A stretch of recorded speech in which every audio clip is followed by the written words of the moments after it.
Hey, it's prime. We're 3 balls in, then we 3 balls out. We all up on your screens like it's prime time's route. Mighty gets a scoring. Oh, and PJ start to scout. Your rhyme's really trash. What do you think he's damn fouls? TBI the show, so buckle down, sit back. And Jay we trust, cause he's the leader of the pack. It's prime, juke ball. This is TBI 3 balls in alongside Dave and Logan. We are back together once again after a week being on Zoom. It was kind of nice to maybe get a little separation, but then I missed you guys a lot and we decided let's come back together. Let's be the three-headed monster that we are. Good to see you boys. How was your week? Can't complain. How was yours? Same, good. I can't complain either. Davo? I don't even know what day it is. Awesome. Merry holidays to all. Let's get this show going. All right, let's jump into it. We had League Week number 3 in the books. Games were played. Thankfully, all games were played. And let's start with the first game of the week. I'm going to say the premier matchup. You had Dogs, the 1-1 team, versus the Crocs, another 1-1 team. Kind of reversed the script here. The Dogs won their opening game, lost their second game. The Crocs lost their opening game, but won their second game. And you had the battle the matchup of the 1-1 teams. Again, that's the other matchup we'll talk about after. It's also a battle of 1-1 teams. But here we are, two teams trying to get their second win. And you got a quarterback in there in Yitzi Weeder, racing the starting quarterback, Sterling Dax, who unfortunately could not play, but for good reasons, right? Having a baby is a good reason not to be there. And Yitzi Weeder comes in, going against Snow, who's still making his way back into Jubal. And you have a back-and-forth matchup, a 23-21 victory, obviously for the Crocs. But, I mean, the first half of the game, you had Snow looking really good at times. But then you had Mighty picking him off a lot as well. And you had Zin looking really good at times, picking off Yitzi Weeder.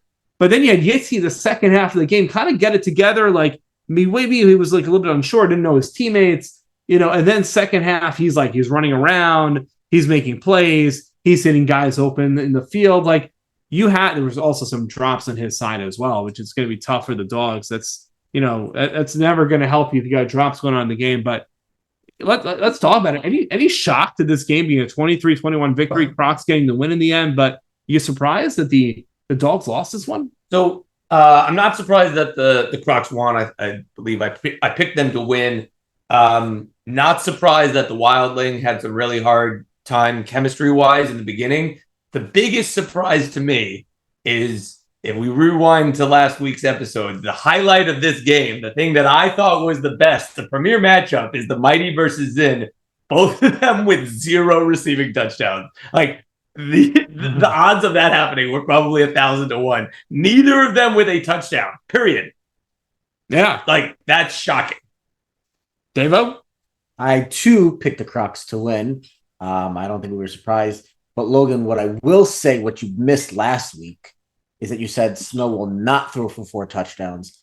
Not only did he throw for 4 touchdowns, he actually threw for 5 touchdowns, one being a pick 6. Well, that still counts as 4. And once again, by the way, we should start calling him Mr. Consistency. 4 touchdowns a game. By the way, anyone playing the Crocs, if you can put up 5 touchdowns, you'll win. First off, very underratedly talked about. I know we talked about a little bit on draft night. I said that he was a good player. You said that you didn't really see much of him yet. We need to see more. Ross took a big step up. Pick 6, right? He had a pick 6. He had a touchdown. Yeah, I think another receiving touchdown. I think he had 2 interceptions altogether. He made some big plays, as I was told. He played great. Mighty played great. They had 5 picks altogether. They were down 18-7. The Crocs were up 18-7. Weeder finally picked it up, learned the flow of the Jubal game. Not only did they come back and they took the lead. They had a chance to go ahead for 2 scores on 4th down. And a big matchup that I said everyone needs to watch out. BK stopped Mighty at the 1. Right. That's huge. Like, you can't get closer than that. He was able to stop them. Crocs drove down the field, took the lead, and then Zin finally got on the stat sheets, picked off Weeder to end the game. BK 2 TDs, Rook 2 TDs. Like you said, Zin didn't score any, but they managed to still come in. Legs and Salem versus Cookie, Dobbs, Tom. Battle on both sides. I know that the Crocs had like 7 sacks. The Dogs only had 4 sacks, but Legs' pressure was constant. He was getting in. He was rattling snow constantly. But Crocs are gelling right now, and they're playing great football. Well, they move into 2-1 now, right? This is huge. Like, they get their second win now in terms of the standings. They're in third place as opposed to the Cronies who are in second place, which we'll jump into that game right now. But a huge win for the Crocs, obviously. Now let's talk about Cronies versus Lionhearts. And this game starts off, and you're thinking high-scoring affair. You're thinking maybe the Lionhearts blow out the Cronies because it's 7-0 after a 3-and-out for the Cronies. Yaron drives his team down, hits Jack over Storm for a touchdown. And I don't know, and Yaron obviously makes this extra point there. It makes it 7-0. You're thinking Cronies might be in trouble. A lot of pressure on Gronk early on. You had Burt getting a sack on Gronk, and Gronk's one of the quarterbacks who are hard to sack, and Burt gets a sack in there, and you're like, maybe the pressure, 3-4 men rushing, Gronk can't get rid of the football, and then the Cronies started making adjustments, and you had a touchdown to Storm, and then you had a touchdown to Tommy, and then you had a Gronk pick six, another Gronk pick six, a touchdown to PJs, and all of a sudden the score became 34-7. 5 unanswered touchdowns. No match for the Lionhearts. And then towards the end of the game, the Lionhearts started getting some more points on the board. But at that point, it was, too late. Yeah, it's a little too late. It's late. Also, a little extra time. But, the story of the game, obviously, Lionhearts lose. But the story of the game on the other side was Stats. Stats had himself an unbelievable offensive game, had a touchdown, almost had a second touchdown. Stats was grabbing every flag. Stats was all over the place. So really a big shout out to Stats in this game. Probably one of the players who you don't get, like, just basically you look at the website, you look at the stats, you said, he had a touchdown, but guy was all over the field, like just really everywhere. And Morty Dax was really doing everything for that team as possible. He was rushing on defense, trying to play back, you kind of, fake the blitz, you move backwards. Like, he's running all over the place, made some catches over the middle of the field. Him and Zada got into it a little bit, which was, again, if you're in the game and you're on the Crony side, Zada's your boy, obviously it's funny. If you're on the Lionheart side, you're kind of like, all right, how do we shut Zada up? And they couldn't shut Zada up. Zada was just shutting them down. And Yaron made some mistakes in the game. That's what it comes down to. Gronk didn't make any mistakes, and Yaron did. And in the end, that's the difference maker. Cronies now moved to 2-1. And thoughts on this game? Logan, we'll start with you. So I just going back to last week, we put together the analysis, and I had picked Yaron as the leg up there. Especially coming off of the week before when you had back-to-back good games. This is one of these games where Gronk really can show you what he does on offense. He's one of the best at adapting, even though he calls same play. He changes things up on the fly better than just about anyone. And in addition to that, his defense, we've said it before, we'll say it again, is elite. 2 pick sixes, like what he does on the field, both for the offense, but in this case, more importantly for the defense. Can I also shout out that he actually returned the second pick six from the back of the end zone, like 100-yard, but it really turned into 110-yard because he actually he was actually thinking about like taking the knee in the back of the end zone. Like, I'll go. And then just saw all the open field, and he's like, I'll just run it back. That's Gronk.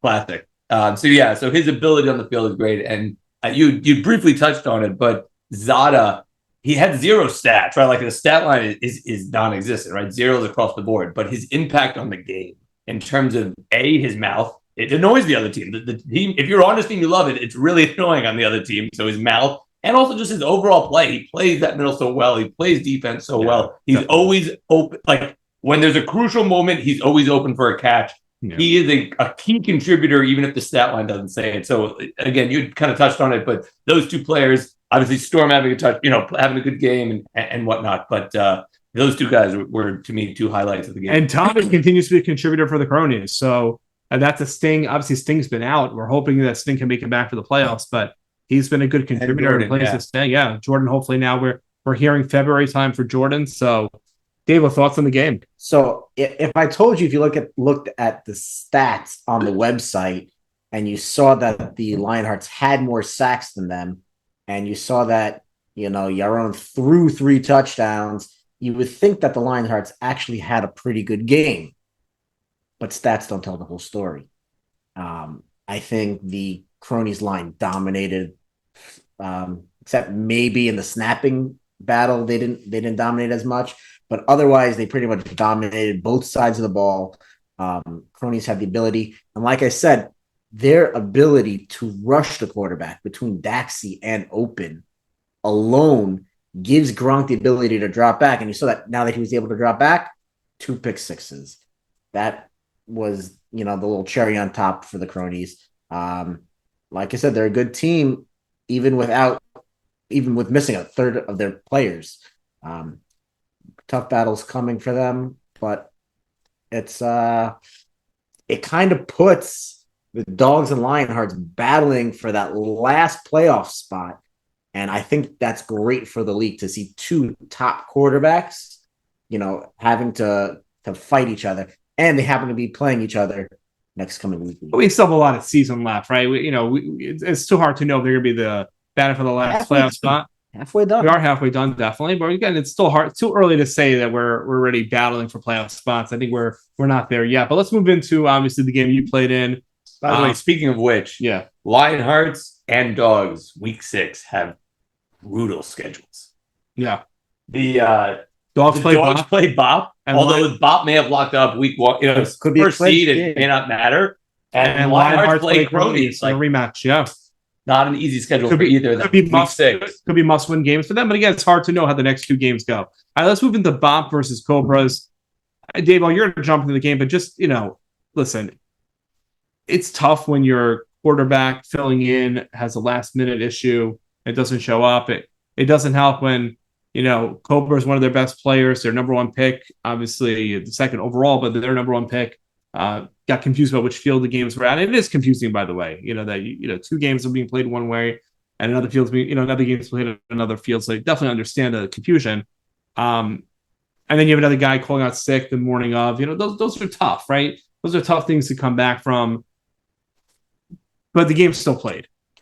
The game was played. The game went on. Well, no, they didn't play. It was a game. Listen, one thing I will say about the Cobras is that even though they knew they were down, obviously they only had 7 guys. Obviously they didn't have their quarterback show up. Obviously they had people that showed up late. They had, Biggie, we wish you were Fua. We missed you on the field. They had all the reasons to, just give up. They didn't have the regular quarterback. They still played and they fought and they tried, which is not necessarily easy to do when you're in that kind of position. Shout out to MK. He threw some nice passes. Yeah. They battled, they tried. Sharf had a nice, he got down low, was able to get up before he was touched, took it in. That was their score. Bop is just really good.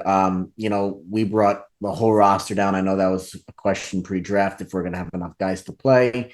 We do. And they're just a hard team to stop.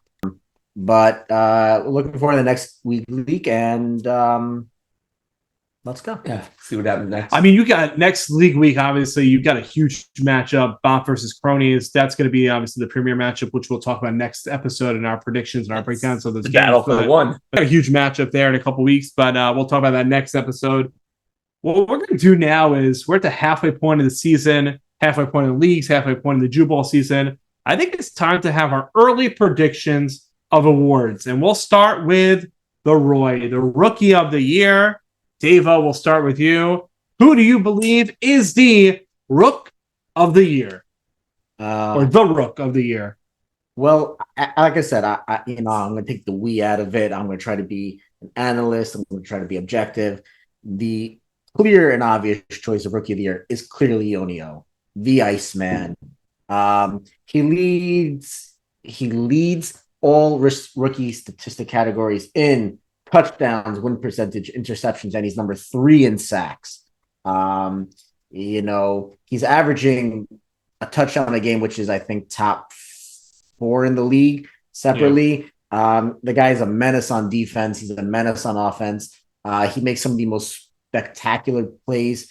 I don't know if we have footage of it, but he made one of the craziest catches of the year during the Christmas game, Jesus Bowl game. BK would be a runner-up. BK is having a fantastic year. Definitely that last game, definitely helped boosted him up.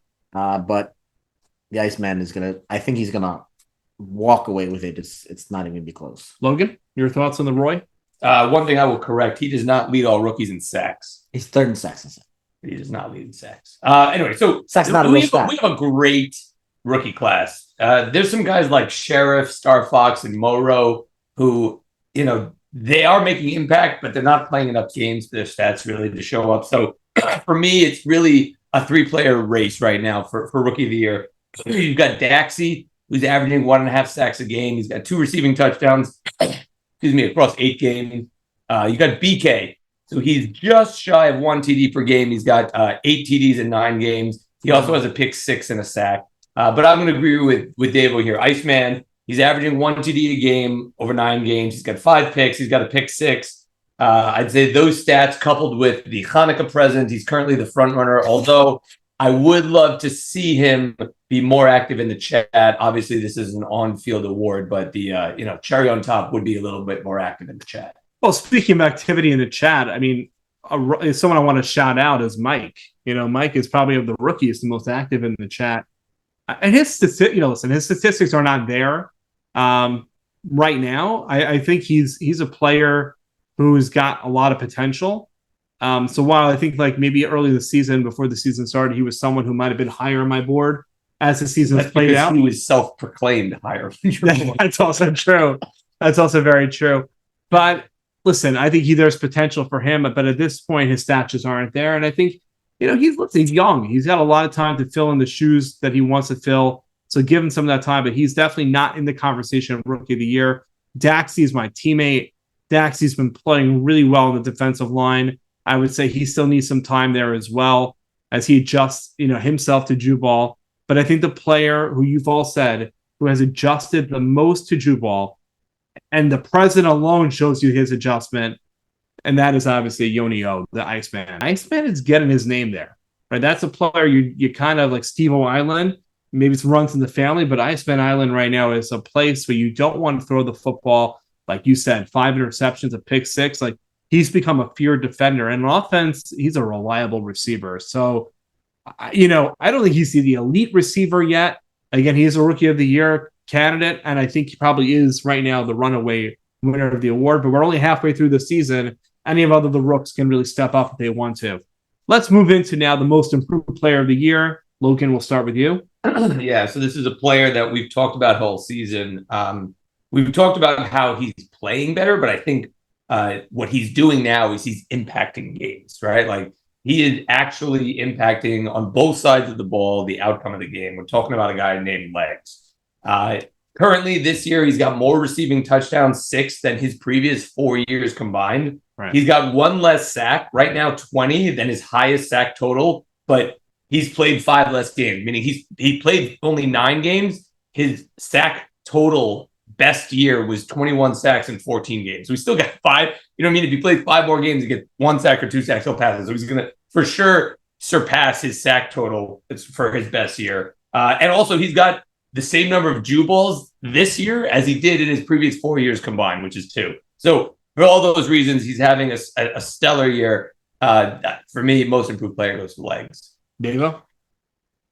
I have someone a little different. I have Bradley, because he's not just legs anymore, he's got hands. So I'm going to call him by his name, Bradley. To dive into your numbers a little bit more, before this season started, his touchdown rate was 0.125 touchdowns per game. Now, to put that in layman's terms, that's 1 touchdown every 8 games. This season, he's averaging 2/3 of a touchdown a game, 0.667. That is more than a 5 times better ratio in this season alone than his whole entire career. Improvement number 1. As you already mentioned, he had 2 Jew balls previously through his first 4 seasons. This season alone, 2 Drew balls, that's doubled. Improvement again. His sack ratio for his first 4 seasons was 1.28 sacks per game. Which is still a really great number. Correct. This season, 2.22 sacks per game. He did all of this while tying his second highest game total of the season. Meaning, like Logan said, he's at 9. His highest season was 14. His second highest season, he tied it with 9. So he's improved on his rate of play, on his touchdown percentage, on his Drew ball percentage, and on his sacks per game percentage. Not only that, Bradley has been so involved in the chat that he doesn't even catch up half the time anymore because he's actively responding.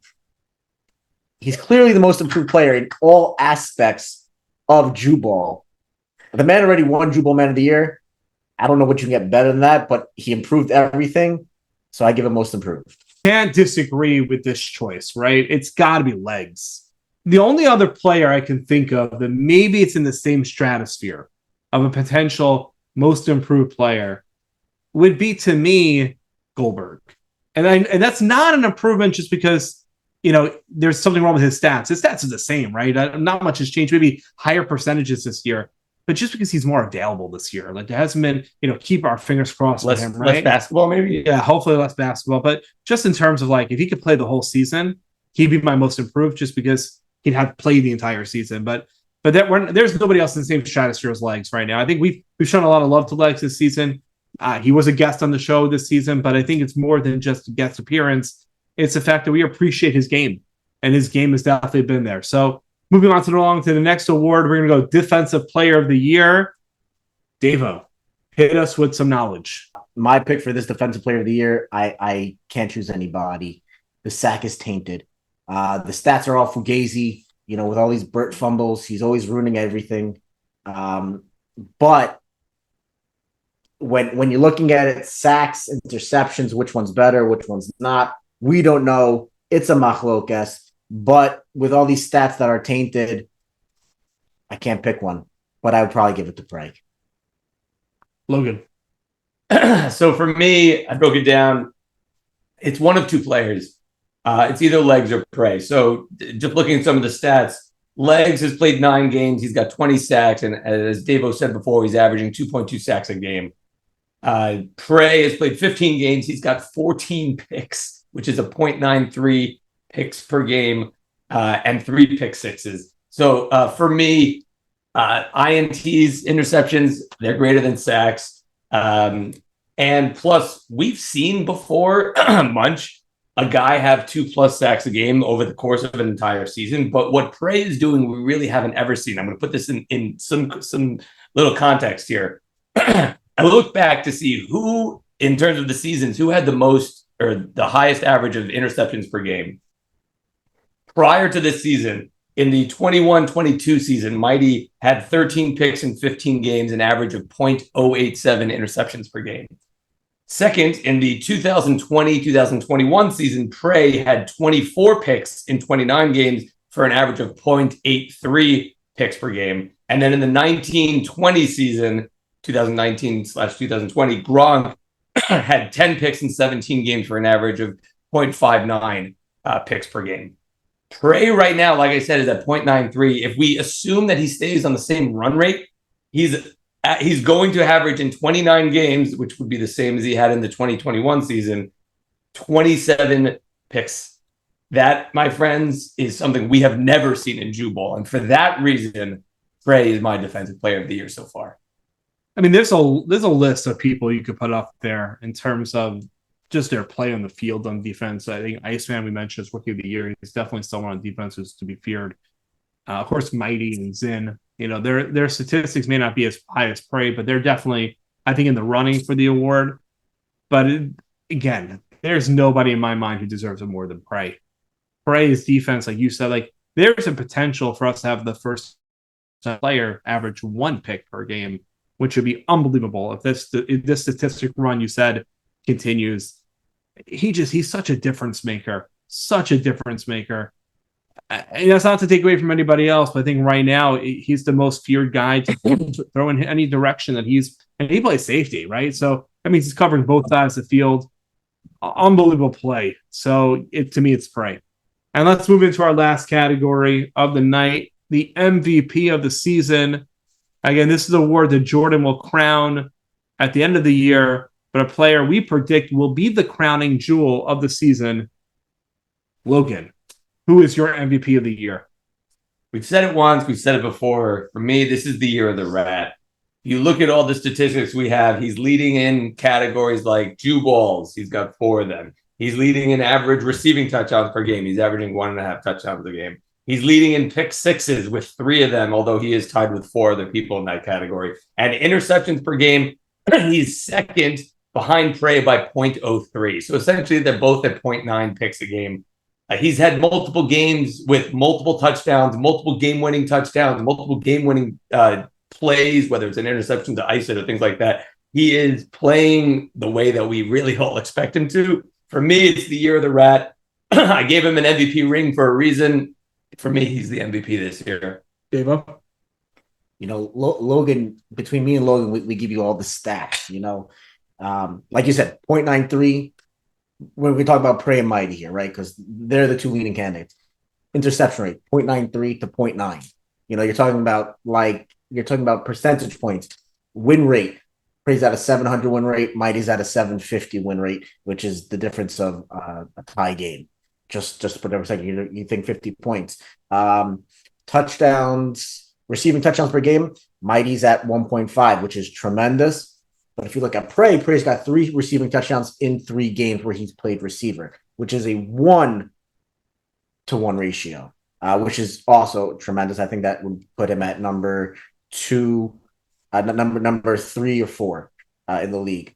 Like you said, they're both tied in pick sixes. The little edge that Prey has offensively without the QB play, I mean, obviously it's part of QB play, but he does have 4 rushing touchdowns to Mighty's 0. That's the little bit of an edge that he has there. But if you look at it, because he is a quarterback and because he has the ability to affect the game more, Prey is averaging 3.33 total touchdowns per game. So it means that's between throwing, pick sixes, rushing touchdowns, receiving touchdowns. To Mighty, who doesn't have the ability to throw all those touchdowns to it, Mighty's 1.8, which is incredible. On any given season, he would be MVP, and he very well might be this year as well. I give the slight edge to Prey just because of the little bit more picks, the little bit more rushing touchdowns, and his ability to play quarterback. Is it cheating because it's not the in the NFL they say that it's the most valuable player is basically a quarterback award. I think in Jew Ball it is semi also because Prey has the ability to affect the game a little bit more than Mighty does, and that's why I give Prey the slight edge as the MVP. You can't argue with either choice there. For me, I think it's simple like this. Mighty is playing on a level we've not seen in a few years, and he's playing, listen, I don't want to say he's playing his best Jew Ball because I've seen him play his best Jew Ball, and this is just Mighty. Doing Mighty things like we've said all year. It's a little bit of a Mighty love fest up here, but the truth is he's just been great, and there's no argument there. I think there's nobody more deserving, in my opinion, than Mighty. We'll leave it there. You can make the argument for Prey. I think you can make the argument for a few others, but to me, it's the Mighty Award until someone else shows otherwise. But again, we're halfway through the season. It's for anyone's taking. If you wanna improve your stats over the next 10 games and make it to be a difference maker on the field, do it. That's what I would say. Challenge Mighty, but right now it's his award to lose. Boys, I want to talk about something. We announced recently the new rules of Jew Ball. We had our first week of refs. We think that's a win, or we think it's a lose, or we think it's a tie in terms of win, lose, or tie in terms of the implementation of refs. Guess who has 2 thumbs and enjoyed it up tremendously? This guy. I think the ref was great. I can't attest to every ref that was reffing all the games. Obviously, each ref is always going to be different. Just like in Tuesday night leagues, you have bad refs and you have less bad refs. I was saying you've got bad refs and you have Jared. Exactly. Well, hey, listen, there's bad refs and then there's less bad. But listen, I think the refs actually worked. I know they were always there to spot the ball, which was very convenient just for the linemen, especially, always bringing up the line, it's always hard to see where everyone's putting the guy standing there. It's easy to set, onsides, offsides. Not that we play with it anyways, but they made the calls. Whether you agreed with it or didn't agree with it, I think everyone just went along with it because, is he inbounds, is he out of bounds? I think I see it, but I'm 30 yards across the field. So I can give you my opinion, but it doesn't necessarily mean it. The guy is there. He's going to try his best. He's unbiased, hopefully. I thought it was a tremendous win. And even though Jubal is always anti-refs, I felt like this had its place in Jubal, and I think it was really great. Logan, win, lose, or tie. Davo gives it a win. I think I've been on record as saying that Jubal doesn't need refs.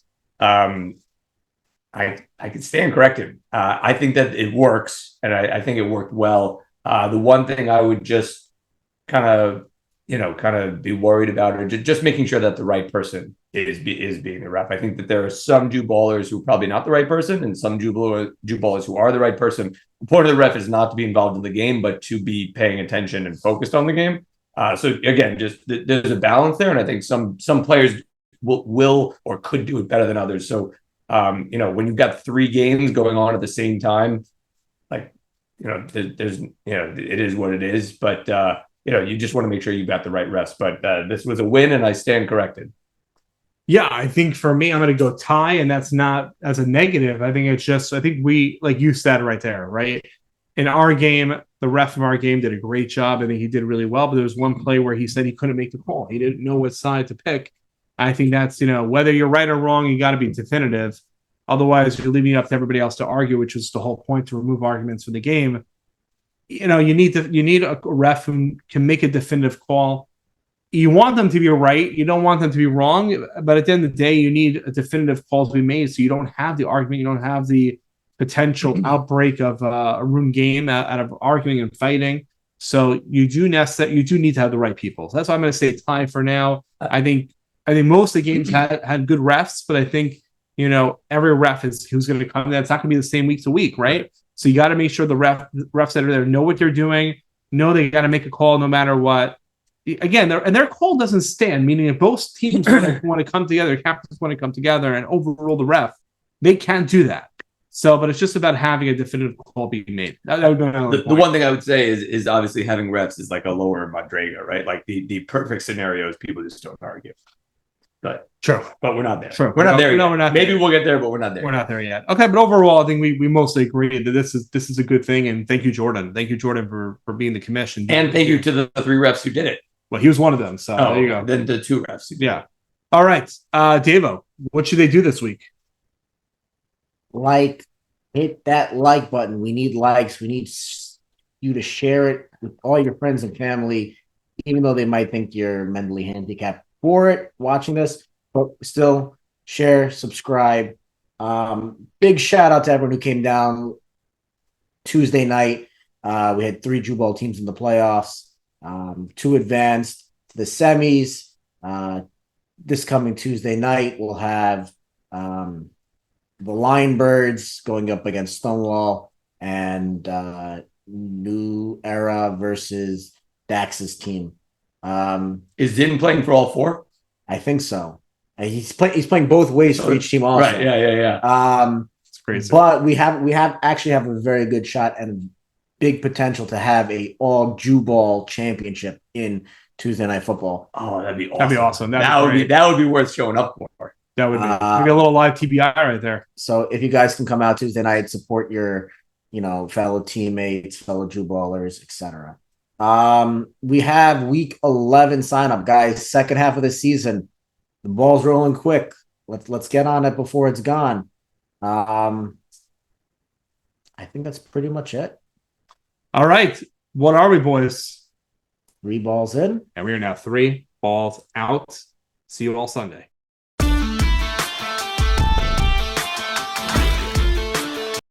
Crocs in 3rd place. And now we'll go into the 1st place team. Bop versus the Cobras. We're just not going to talk about it. I'm just gonna let you go.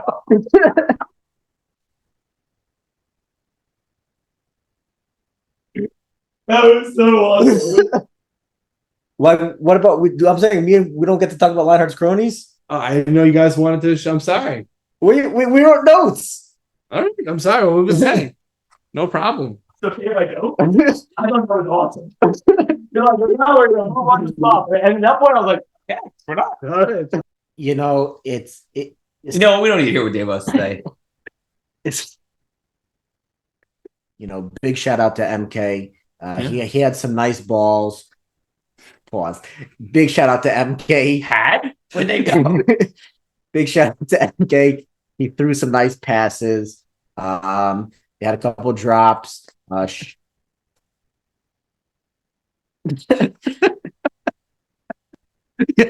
You go. Yeah. How can I don't have to shake out? He got some nice ball. He doesn't keep the ball. Pretty nice. He had some drops. He didn't have to drop. Yeah. I can't argue with either one of those choices. He's got to win the move. Either one of those is the same choice. Can't argue with either one of those choices.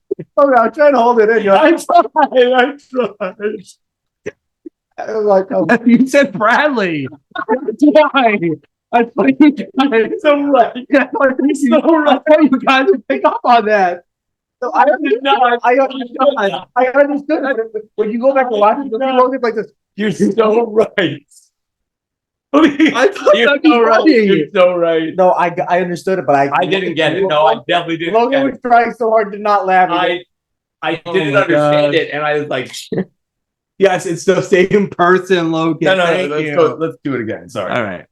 Balls out. We all up on your screens like it's prime time sprout.